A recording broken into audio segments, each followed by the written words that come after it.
Si è svolto ieri pomeriggio presso la sala Luca Crescente del Consorzio Universitario di Agrigento un altro appuntamento organizzato dall'Associazione Libera sui temi dell'ambiente. L'incontro ha visto la partecipazione di alcuni giornalisti e numerosi simpatizzanti dell'associazione su un tema abbastanza importante, quale il rispetto e la valorizzazione del nostro ecosistema ambientale. Il convegno, moderato dal giornalista Alan Scifo, ha previsto gli interventi di Vincenzo Giglio, comandante della Polizia Provinciale del Libero Consorzio Comunale di Agrigento, che ha spiegato i compiti e le funzioni demandate al corpo di polizia ed ha elencato i numerosi interventi realizzati a tutela dell'ambiente nei campi dell'agricoltura, delle discariche del territorio della provincia, tra fiumi e laghi, dove spesso le aziende conferiscono rifiuti di ogni genere. Daniele Gucciardo, presidente del circolo Rabat e Legambiente di Agrigento, si è invece soffermato sull'importanza del significato dell'ambiente che ci circonda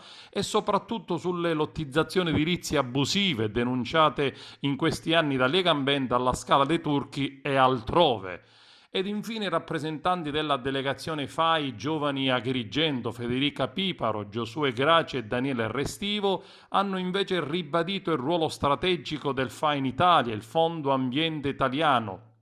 e la necessità di proteggere e tutelare maggiormente il nostro ambiente, richiamandosi anche e soprattutto alle battaglie di Greta Thunberg nel mondo.